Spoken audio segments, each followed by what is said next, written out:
현대사회에서는 많은 사람들이 너무 늦은 밤까지 스마트폰을 보거나 아니면 너무 불규칙한 식습관을 유지하고 있죠. 이런 생활 습관이 생체 시계를 무너뜨리게 됩니다. 그로 인해서 수면장애와 만성피로, 심지어 불안증이나 우울증, 어떤 분들은 공황장애까지 유발할 수 있습니다. 안녕하세요. 긍정닥터 이경실입니다. 오늘은 인생은 타이밍이다 이런 주제로 이야기를 해볼 건데요. 우리가 무심코 하는 다양한 생활 습관들, 잠 자는 것, 일어나는 것, 식사하는 것, 운동하는 것, 차 마시는 것, 또 공부하는 것, 회의하는 것, 다양한 생활 습관이 사실은 어떤 분은 상당히 효율적으로 잘하고 계시고 어떤 분들은 오히려 건강에 해롭게 하고 있는 경우가 있습니다. 그래서 오늘은 이 생활 습관별로 최적의 타이밍을 한번 연구 기반으로 자세하게 정확하게 한번 찾아보도록 하겠습니다. 우리 몸의 시계와 생활 습관에 대해서 먼저 알아볼게요. 여러분, 우리 몸에는 매일 24.3시간,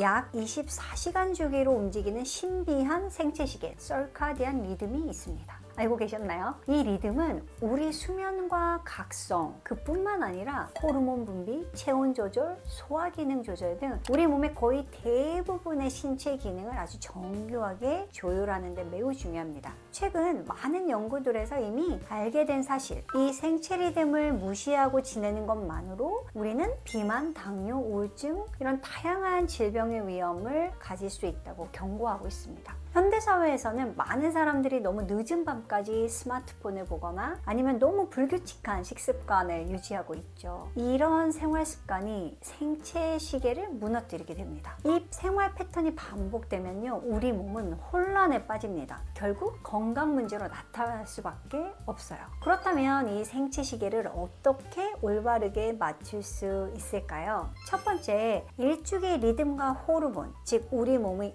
24시간 사이클을 먼저 이해하셔야 됩니다. 우리 몸의 서카디안 리듬은 주로 두 가지 호르몬을 중심으로 돌아갑니다. 아침에는 코티졸이라는 각성 호르몬이 분비돼서 우리 몸을 깨우죠. 낮 동안 활력을 유지할 수 있도록 도와주고요. 반대로 해가 지고 밤이 되면 멜라토닌이라는 수면 호르몬이 분비돼서 우리 몸이 휴식 모드로 전환할 수 있게 유도합니다. 여기서 재밌는 사실 하나, 사람마다 크로노타입이라는 개인적인 생체 리듬 유형이 존재합니다. 흔히 아침에 일찍 일어나면 기분이 좋은 분들 계세요. 아침형 인간이죠. 늦은 밤에 더 기분이 좋고 활발한 저녁형 인간이 있습니다. 두 가지로 나뉘는데요. 각각이 한 30% 정도 되고 나머지 40%는 그 중간 어디쯤이라고 합니다. 그런데 이 아침형 인간이라고 해서 뭐 대단히 일찍 일어나고 저녁형 인간이라고 해서 대단히 늦게 잘 수 있는 건 아닙니다. 연구에 따르면요, 10시에 잠이 들고 6시에 일어날 수 있는 사람을 아침형 인간, 그리고 11시에 자서 7시에 일어나는 게 상쾌한 사람을 저녁형 인간으로 보고 있습니다. 그러니까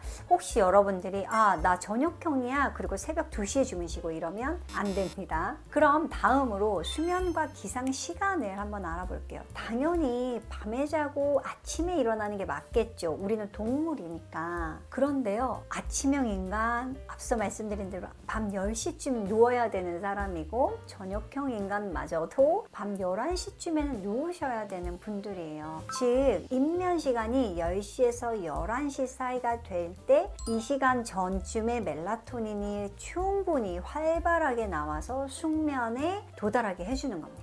하지만 사실 우리가 요즘에 업무나 스마트폰 사용으로 밤 늦게까지 깨어있는 경우가 많습니다. 이렇게 늦게 주무시는 습관은 이 코티졸과 멜라토닌의 균형을 깨트리고 그로 인해서 수면장애와 만성피로, 심지어 불안증이나 우울증, 어떤 분들은 공황장애까지 유발할 수 있습니다. 잠자리에 드는 입면 시간을 챙기는 것만으로도 건강의 대부분이 개선될 수 있습니다. 꼭 기억하시길 바라요. 그 다음은 빛 노출입니다. 즉 아침에 햇빛을 보고 밤에 어둠에 노출되는 게 중요합니다. 아침 햇빛은 우리 몸의 생체 리듬을 맞추는 가장 강력한 도구예요. 아까 말씀드렸죠. 우리 몸의 생체 시계는 정확히 24시간이 아니고 24.3시간인 바람에 조금씩 틀어져요. 아침에 햇빛을 받으면 뇌는 멜라토닌 분비가 즉시 멈춰져요. 그리고 코티졸 분비를 해서 몸 몸이 완전히 깰 수 있게 해줍니다. 따라서 아침 기상하시고 30분 이내에는 자연광을 쬐는 게 정말 중요합니다. 하루 컨디션을 결정해요.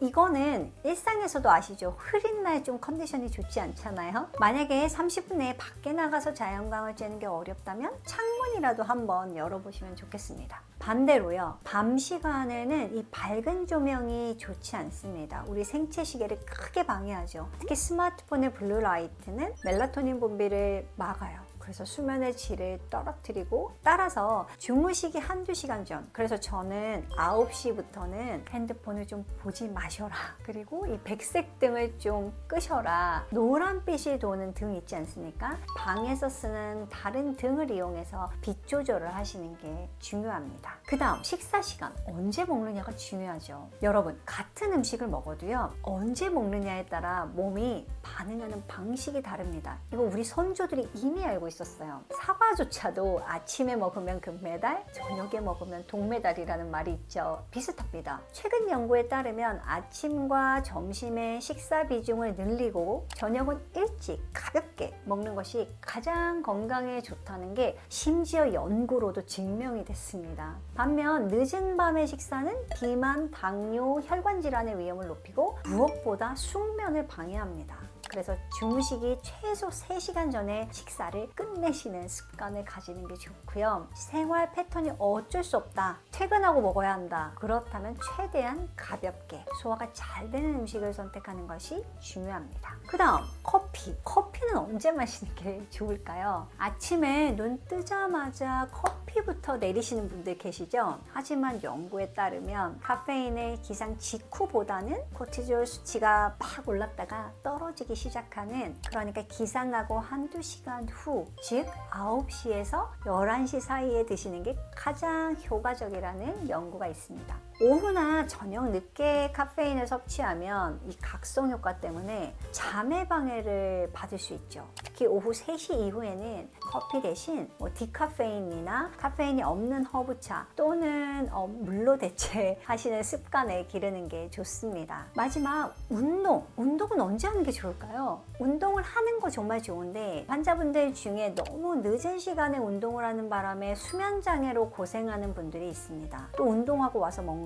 근성장을 위해서 단백질을 먹어야 되는데 먹고 바로 주무시면 심지어 또 소화가 안 되죠. 운동은 정말 시간에 따라서 효과가 달라질 수 있습니다. 근력과 지구력 운동을 목적으로 하신다면 체온과 신체 능력이 최고조에 달하는 그 시간에 하는 게 좋은데요. 연구에 따르면 오후 4시에서 6시 사이가 최적이라고 합니다. 하지만 만약에 지방 연소나 체중 관리를 목적으로 한다면 아침 공복에 운동을 하시는 것, 특히 이제 유산소 운동을 하는 것이 아주 효과적입니다. 다만 너무 늦은 시간에 고강도 운동을 하시면 이 체온과 심박수와 각성 호르몬이 올라가기 때문에 수면을 방해할 수 있죠. 그래서 밤운동, 달밤 체조를 하신다면 최소 취침 3시간 전에는 마치시는 것이 좋습니다. 네, 오늘은 이 생체 리듬별로 생활 건강을 어떻게 최적화할 것인가를 알아봤습니다. 우리 몸의 생체 리듬을 이해하고 생활 습관을 맞추면 여러분 놀라운 변화가 생기실 거예요. 오늘부터 작은 습관의 변화로 건강하고 활력 있는 하루를 만들어 보세요. 다른 거 없습니다. 원래 하던 거를 더 좋은 시간에 해보세요. 달라지실 겁니다. 지금까지 긍정닥터였습니다. 오늘도 긍정적이고 건강한 하루 되세요. 감사합니다.